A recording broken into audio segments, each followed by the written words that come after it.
Greetings, I'm the Bulgarian Troglodyte. Today I'm gonna do a book haul video, and this book haul has two different themes, King Arthur and then manga.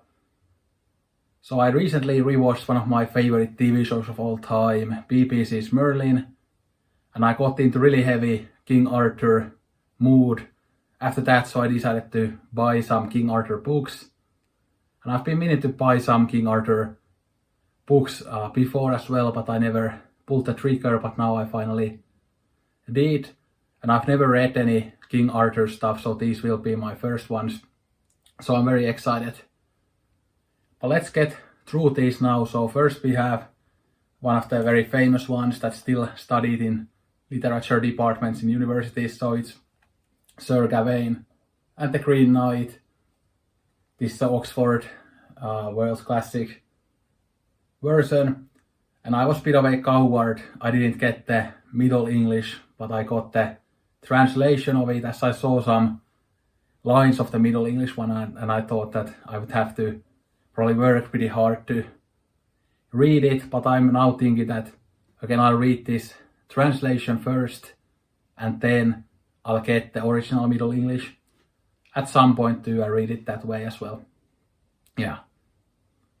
But this is of course one of the most famous Arthurian tales, and a few years ago there was the Green Knight film, which I really enjoyed. I think this is the film was kind of based on this, but the film also is quite different to this from what I've heard, so we'll see. But again, I'll read from the back. So Sir Gawain and the Green Knight, with its intricate plot of enchantment and self-betrayal, is one of the greatest stories of Arthurian legend. Composed in the 14th century by an anonymous English poet, it tells how Sir Gawain accepts a challenge from the mysterious Green Knight, which involves a sinister game of beheading and temptation. The poem embraces a great variety of moods and modes, from the stark realism of the hunt scenes to the delicious and dangerous bedroom encounters between Sir Gawain and the lady of the castle, from moments of pure lyric beauty, evoking the English countryside in all of its seasons, to authorial asides that are full of irony and wry humor.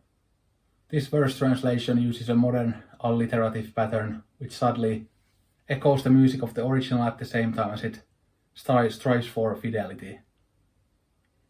So the translation is from a guy called Kevin Crossley Holland, or sorry, not Kevin Crossley Holland, but Kevin Crossley Holland mentions here that Keith Harrison's version, so Keith Harrison is the translator, so Keith Harrison's version of Sir Gawain and the Green Knight is astute and sensitive and genial, the best translation in and for our time. But this of course has been translated a million times, so it's hard to say which is the best translation, but I usually think that the Oxford World Classics have good translations. Yeah. And then we have a couple of Penguin Black Spine editions. So we have Chrétien de Troyes Arthurian romances. So these are very early Arthurian tales, I think from the 13th century or 14th century. So these came out even before Mallory. But I'll read from the back. So taking the legends surrounding King Arthur and weaving in new psychological elements of personal desire and courtly behavior, Chrétien de Troyes fashioned a new form of medieval romance. The Knight of the Cart is the first telling of the adulterous relationship between Lancelot and Arthur's queen Guinevere, and in The Knight with the Lion Yvain neglects his bride in his quest for greater glory. Eric and Enid explores a knight's conflict between love and honor. This next one I don't know how to pronounce. Cliché, I don't know, that's a French word. Exalts the possibility of pure love outside marriage, while the story of the Grail chronicles the legendary quest. Rich in symbolism, these evocative tales combine closely observed detail with fantastic adventure to create a compelling world that profoundly influenced Mallory and are the basis of the Arthurian legends we know today. This edition includes notes, a glossary of medieval terms, and an introduction by William Kibler examining authorship and the sources of the romances. Eric and Enid is translated by Carleton V. Carroll, while the other four are translated by William Kibler. Yeah, so there are five tales in total. I think the Lancelot and Guinevere one is the most famous one. Here I think I've heard that it's like many people's favorite as well, that I think Guinevere is like kidnapped by some knight and then Lancelot has to go rescue her from a dark tower or something like that, so that sounds interesting. And the Merlin, the TV show, also had that, where Morgana had kidnapped Guinevere and she took her to a dark tower. So in the Merlin show there are lots of these similar stories and again characters, but then they've done them in a different way. And of course these tales, like the character of Morgana, I think in some of the tales she's kind of pure evil, but then in some of the tales she's not as evil. So it's interesting how the characters are a bit different in different tales. Yeah. Then we have Alfred, Lord Tennyson's Idylls of the King. So this is very exciting as well. And this, on the other hand, took lots of inspiration from the Mallory. So you can see kind of interesting how these have taken inspiration from each other. And this is from the 19th century, but I'll again read the back. So Tennyson had a lifelong interest in the legend of King Arthur, and after the huge success of his poem Morte d'Arthur, he built on the theme with this series of 12 poems written in 2 periods of intense creativity over nearly 20 years.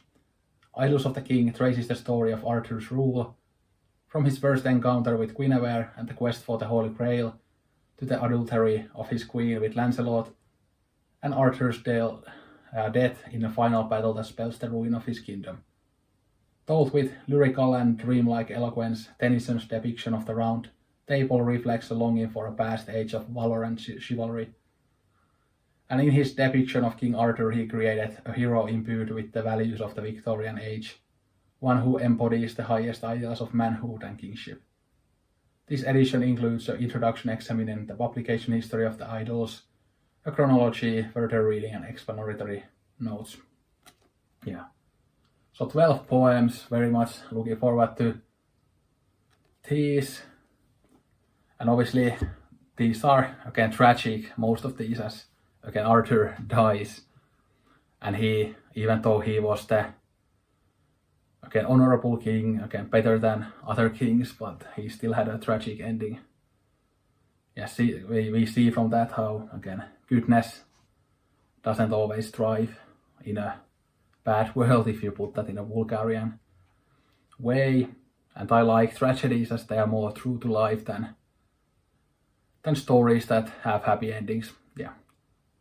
And you might remember I did that video where I talked about kind of my own book projects, but there is one fantasy project that I have myself, and I think I'm actually taking a bit of inspiration from the Arthurian tales myself as well. So I now kind of have been developing my fantasy story, and I'm thinking that it will have a tragic ending as well. But we'll see. We'll see about that. Yeah. And then the final Arthur one, before we go into the couple of manga volumes that I picked up, is a bit more recent one. So it's T.H. White's The Once and Future King, which many people say is one of the best fantasy books of the 20th century. And T.H. White also wrote the Book of Merlin, which comes after this, but I haven't gotten that one yet, but I will. So this is one of those kind of smaller paperbacks. So you can see the size here, that it's a bit smaller. And this actually looks like pretty uncomfortable to read, like how the pages are pretty like they aren't floppy enough and the font is really small, but it's readable enough. But if I had known that, I might have gotten a different edition, but it's fine, it's still readable. But yeah, it says here, for example, from the famous fantasy sci-fi writer Ursula K. Le Guin, I have laughed at White's great Arthurian novel and cried over it and loved it all of my life. But I'll read from the back again that T.H. White's masterful retelling of the saga of King Arthur is a fantasy classic as legendary as Excalibur and Camelot, and a poignant story of adventure, romance, and magic that has enchanted readers for generations.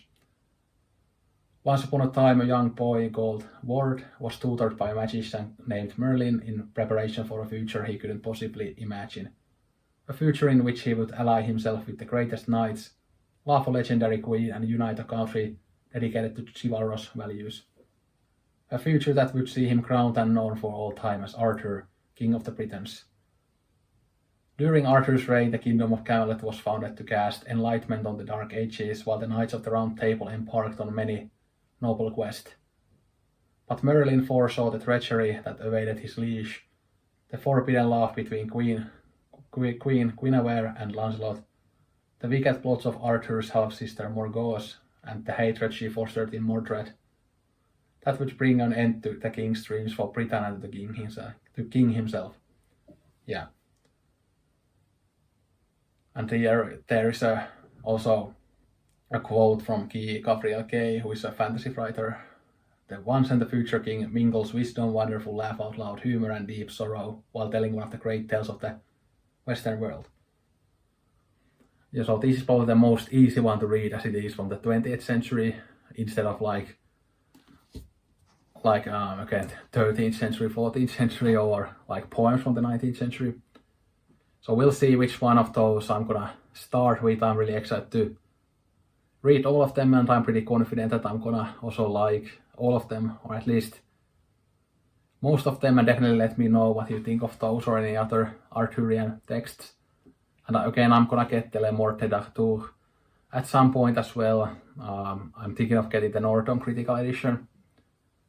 For that one, okay, it has so many editions, so that's always annoying when there are so many editions and you have to choose which one to get.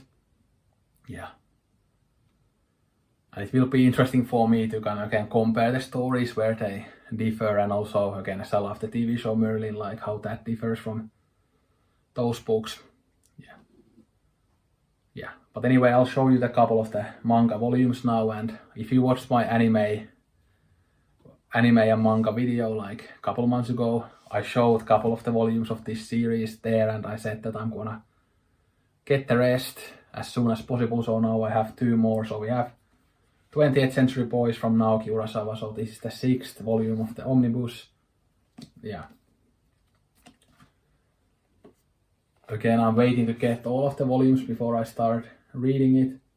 But very excited, and now I'm thinking that again I'm gonna try to get the rest of the volumes, so 5 volumes more before Christmas, so then maybe I could binge read these on Christmas and really immerse myself into this story. So this is the 7th Omnibus volume. So again, I need to get 8, 9, 10 and 11, and then the sequel series 21st Century Boys has 1 Omnibus volume. And I actually have the 8th one already ordered, so I'm gonna get that soon, and then I'm gonna order the others very soon.